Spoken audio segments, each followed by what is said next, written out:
चलिए बच्चों, आज हम जैक मॉडल प्रश्न पत्र में 5 नंबर वाले सभी प्रश्नों का हल करके समझेंगे। क्वेश्चन नंबर 15 जो पहला प्रश्न है 5 मार्क्स के लिए, जिसमें आप आसानी से 5 मार्क्स स्कोर कर सकते हैं, वह है द्विघात समीकरण 4x² - 4√3x + 3 = 0 का विविधकर ज्ञात करें। मूल की प्रकृति बताएं। यदि मूल का अस्तित्व है तो उसे ज्ञात करें। तो सर्वप्रथम हम लोग क्या करेंगे, वह द्विघात समीकरण को लिखेंगे 4x² - 4√3x + 3 = 0 और उसको उसके मानक रूप से कंपेयर करेंगे। आप लोग को पता है कि ax² + bx + c = 0 द्विघात समीकरण का मानक रूप है। तो यदि आप कंपेयर करेंगे तो यहाँ पर देखेंगे कि a का मान 4 है, b का मान -4√3 और c का मान 3 है। आप अपने कॉपी में लिख लेना a = 4, b = -4√3, c = 3। आपको विविधकर ज्ञात करना है। विविधकर का सूत्र है b² - 4ac। b के स्थान पे b का मान बैठाएं, a के स्थान पर a का मान बैठाएं और c के स्थान पे c का मान इस सूत्र में बैठाना है हमें। -4√3 का स्क्वायर -4 × 4 × 3। -4 × -4 आपको +16 देगा और √3 का स्क्वायर 3 होता है। यहाँ पर भी 4 × 4 16 × 3। 48 - 48 शून्य हो जाएगा। चूंकि हमारा विविधकर शून्य अर्थात 0 आया, इसलिए हम कह सकते हैं कि मूल वास्तविक एवं समान होगा या वास्तविक एवं बराबर होगा। अब हमने मूल की प्रकृति बता दी और विविधकर भी ज्ञात कर लिया। अब हमें मूल ज्ञात करना है। तो मूल ज्ञात करने के लिए द्विघात समीकरण का जो सूत्र होता है x = -b ± √d/2a, जहाँ d b² - 4ac होता है। आप लोग को पहले भी पता है कि विविधकर का सूत्र है b² - 4ac। तो यहाँ पर आप d ऑलरेडी ज्ञात कर चुके हो 0, तो आप d के स्थान पे 0 बिठाओ, b के स्थान पे -b लिखना है। तो -4√3 + 4√3 हो जाएगा डिवाइडेड बाई 2a। तो 2 × 4, 4 और 4 कैंसिल हो जाएगा, इसको आप काट सकते हो, 4 और 4 कैंसिल हो जाएगा और उत्तर आएगा √3/2। यहाँ पर देखो √3/2 प्लस √3 में आपको 0 ऐड करना है। तो आप 0 किसी भी संख्या में आप 0 ऐड करो या सबट्रैक्ट करो, आपका वह संख्या का मान नहीं बदलेगा। इसलिए √3 + 0 भी √3 रह जाएगा और √3 - 0 भी √3 रह जाएगा बटा 2। यह आपका उत्तर हो जाएगा। इस तरीके से हमने पहले प्रश्न का हल किया। अब हम लोग चर्चा करते हैं 5 नंबर वाली दूसरा जो प्रश्न है, प्रश्न संख्या 16। सिद्ध कीजिए कि यदि किसी त्रिभुज की एक भुजा, तो एक भुजा हम लोग BC मान ले रहे हैं, इसके समान दूरी पर BC के समांतर अन्य 2 भुजाओं को भिन्न भिन्न बिंदुओं पर प्रतिच्छेद करने वाली रेखा। तो जो दूसरी 2 भुजा है उसमें बिंदु D पर और बिंदु E पर यह समांतर रेखा जो हम लोग BC के समांतर बनाए हैं वह प्रतिच्छेद कर रही है, उन्हें समान अनुपात में विभाजित करती है। ये जो भुजा है AB और AC, इसको समान अनुपात में, मतलब AD/DB बराबर होगा AE/EC से। इसके लिए सर्वप्रथम हमें रचना करना पड़ेगा। हम लोग क्या करेंगे, AE पर BM लंब खींचेंगे, AE परपेंडिकुलर टू DM, क्योंकि उस पर हम लोग लंब खींच रहे हैं, और उसी तरीके से EN लंब खींचेंगे AD पर। तो AD परपेंडिकुलर टू EN लंब खींच लेंगे। अब हम लोग को अपना मेन मोटिव याद रखना है इस प्रश्न को हल करने का। AD बटा DB बराबर होगा AE बटा EC का। इसके लिए हमें त्रिभुज ADE, त्रिभुज DEB और त्रिभुज DEC के क्षेत्रफल को ज्ञात करना है। क्षेत्रफल अर्थात एरिया। तो क्लास 9 में हम लोग पढ़े हैं कि कोई भी त्रिभुज का क्षेत्रफल हाफ इंटू आधार इंटू ऊंचाई होता है, या आप लिख सकते हो इसको half into base into height, जिसमें आपको सुविधा हो। तो अगर हम त्रिभुज ADE के बारे में बात करें तो इस त्रिभुज का यदि AD आधार है, त्रिभुज ADE में देखो यदि AD आधार है तो उस पर EN लंब जो हुआ वो उसका ऊंचाई हो गया। ठीक उसी प्रकार तो यहाँ पर देखो मैंने वही लिखा है, हाफ आधार लिए AD और उस पर लंब खींचे EN। तो हम लोग देखते हैं कि त्रिभुज ADE का जो एरिया है वो हाफ AD इंटू EN होता है। ठीक उसी प्रकार यदि हम लोग BDE त्रिभुज के बारे में देखें तो इसका आधार है BD और इसका भी लंब EN है, तो half into DB into EN होगा। ठीक है, अब आ जाते हैं त्रिभुज ADE पे। त्रिभुज ADE में यदि हम आधार AE ले ले तो उस पे लंब DM खींचा गया है, तो इसको लिख सकते हैं half into AE into DM। यदि AE आधार है तो DM ऊंचाई होगा, तो half into AE into DM।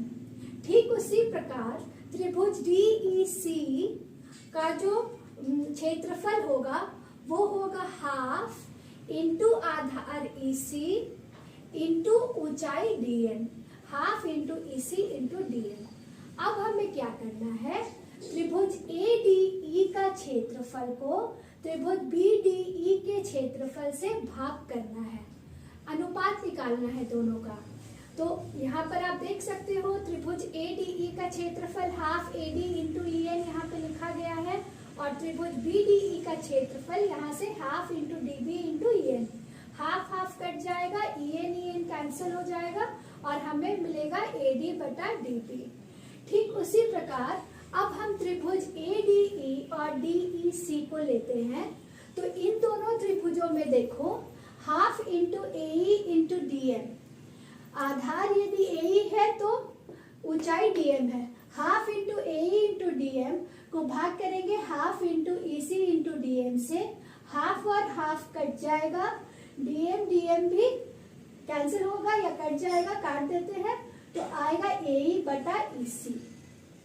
अब हमें यह समझना है कि यह जो दो त्रिभुज बना है BDE और त्रिभुज DEC, दोनों का आधार DE है और दोनों त्रिभुज दो समांतर रेखाओं के बीच में बने हैं, अर्थात इनकी जो ऊंचाई है, दोनों त्रिभुजों की जो ऊंचाई है वो अगर हम DE आधार को मान के चले तो ऊंचाई बराबर है, और दो समांतर रेखाओं और एक ही आधार पे बने दो त्रिभुज का क्षेत्रफल हमेशा बराबर होता है। तो यहाँ पे लिखा हुआ है एरिया ऑफ त्रिभुज BDE बराबर है एरिया ऑफ त्रिभुज DE से। तो हम अब पहला AD बटा DB AE बटा EC के बराबर हो जाएगा।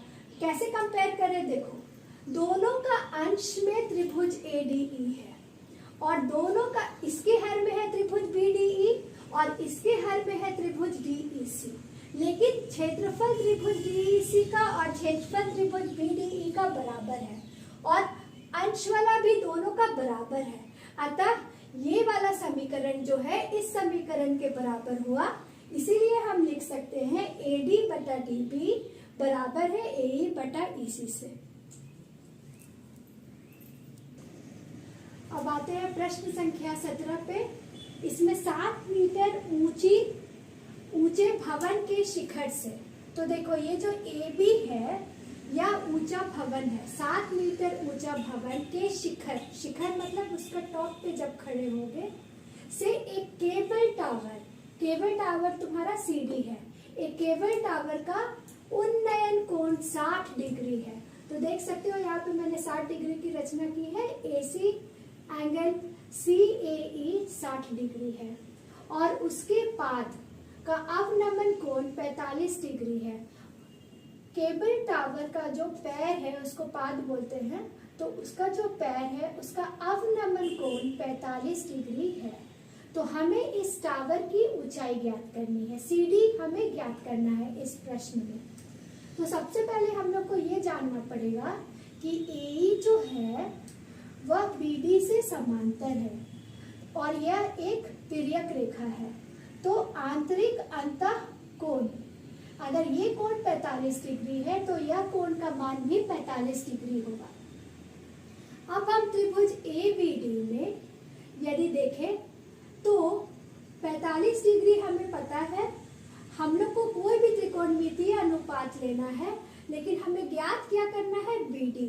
तो और लंब पता है, आधार ज्ञात करना है, इसीलिए हम लोग tan 45 का प्रयोग करेंगे। त्रिकोणीय अनुपात tan 45 लेंगे। tan 45 होगा लंब बटा आधार, AB बटा BD। तो AB के स्थान पे 7 मीटर लिखेंगे। तुम लोग देख सकते हो AB की ऊंचाई 7 मीटर है और BD तो हमें ज्ञात करना है। tan 45 का मान होता है 1, तो tan 45 के लिए 1 लिखेंगे। जब क्रॉस मल्टीप्लाई इधर 7 से BD भाग हो रहा है, तो जब समीकरण की दूसरी ओर जाएगा तो क्रॉस मल्टीप्लाई होगा, मतलब गुणा होगा। 1 इंटू BD, BD हमें देगा, BD का मान 7 मीटर आ गया। चूंकि BD 7 मीटर है, यह हमने ज्ञात किया, इसलिए AE भी 7 मीटर होगा। अब हम बढ़ते हैं त्रिभुज AEC की ओर। इस त्रिभुज में हमें आधार का पता है AE और लंब ज्ञात करना है। तो आधार और लंब त्रिकोणमितीय अनुपात tan थीटा से हम पता करते हैं। तो tan 60 इज इक्वल टू लंब CE बटा आधार AE। तुम लोग यहाँ पे देख सकते हो CE बटा AE। tan 60 का मान होता है √3। अपना जो ट्रिग्नोमेट्रिक टेबल से उसको अच्छे से लर्न कर लेना। tan 60 का मान है √3 CE बटा 7, क्योंकि AE 7 मीटर है तो AE के स्थान पे 7 लिख देंगे। फिर से क्रॉस मल्टीप्लाई होगा, 7√3 मीटर CE का मान आ जाएगा।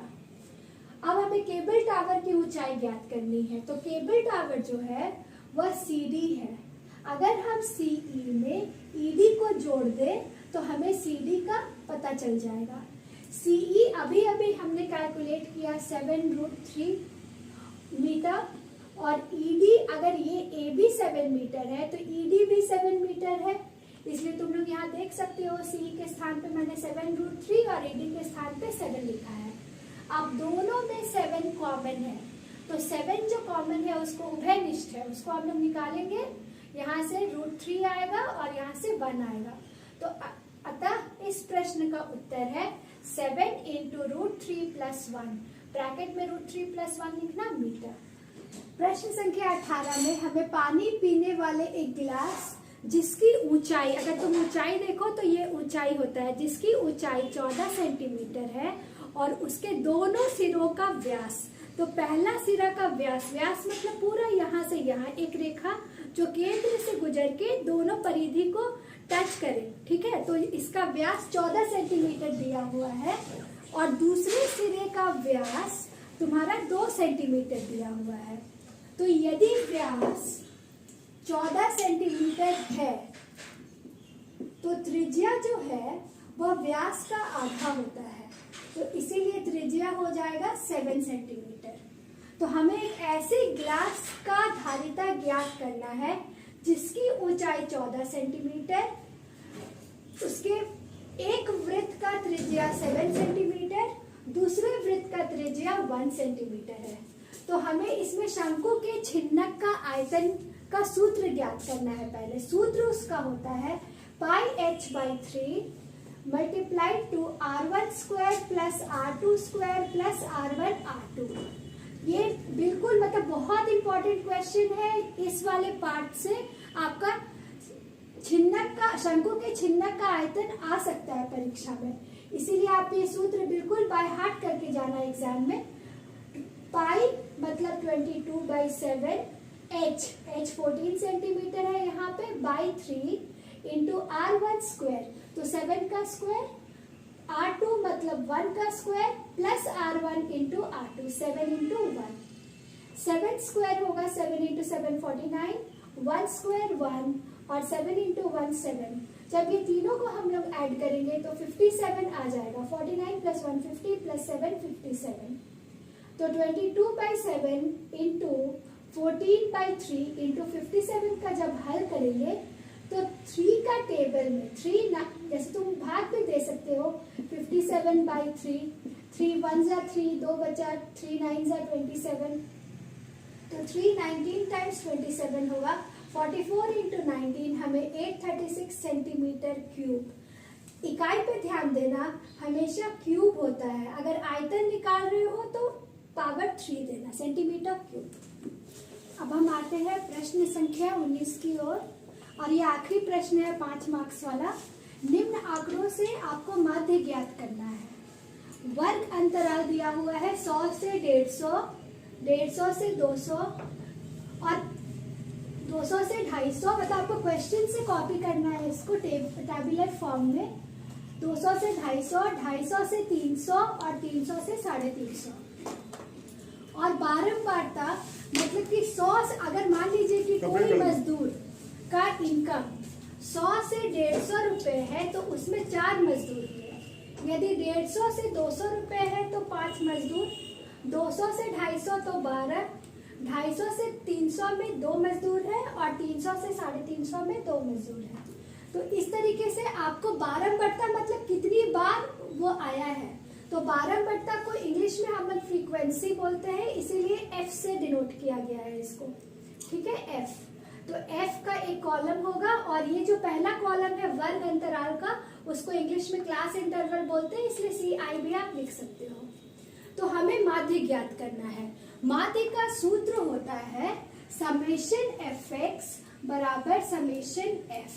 बहुत लोग इसको बोलते हैं सिग्मा fx बटा सिग्मा f।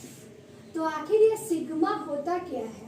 या सिग्मा का मतलब होता है आपको योग ज्ञात करना है, टोटल करना है, ठीक है। इंग्लिश में बोलेंगे टोटल या सम, और हिंदी में योग या आपको जोड़ना है।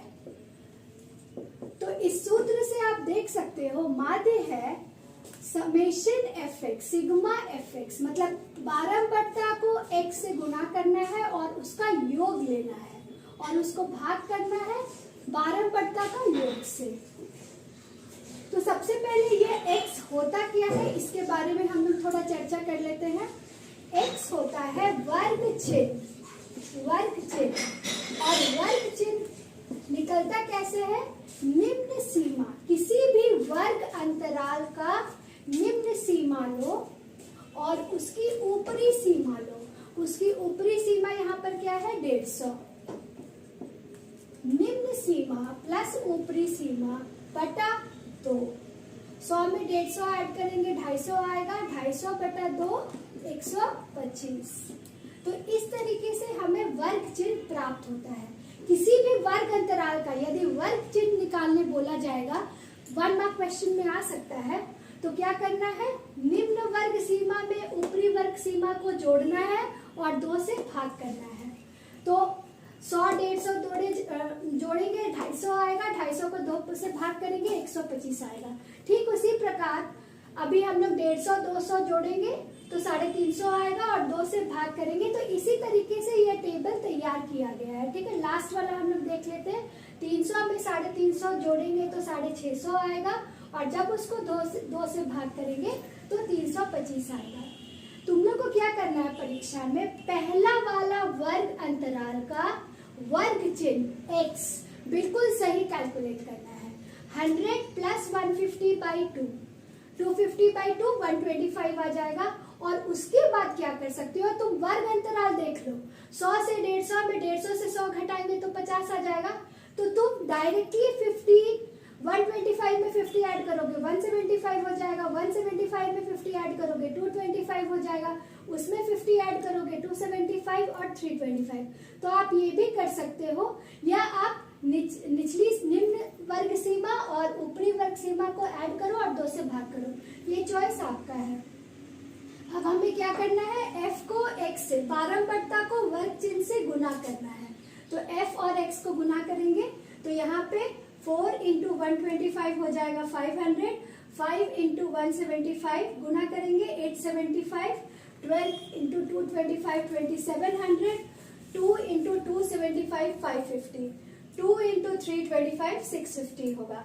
जब आप ये सारे को ऐड करोगे, टोटल करोगे, तो 5275 सिग्मा fx का मान हो जाएगा। अब जैसा कि हम जानते हैं माध्य का सूत्र होता है sigma fx by sigma f। तो 5275 को 25 से डिवाइड करेंगे और उत्तर आ जाएगा 211। ये क्वेश्चन बिल्कुल बना के आना है परीक्षा में, क्योंकि ये सबसे सरल 5 मार्क्स का क्वेश्चन, सबसे इजी क्वेश्चन है। इसको हर बच्चा अटेम्प्ट करके आएगा और बहुत छोटा सा सूत्र है। आपको क्या करना है इस प्रश्न में, क्लास इंटरवल, वर्ग अंतराल और बारंबारता तो दी रहेगी, सिर्फ वर्ग चिन्ह निकालना है और वर्ग चिन्ह को बारंबारता से गुना कर देना है।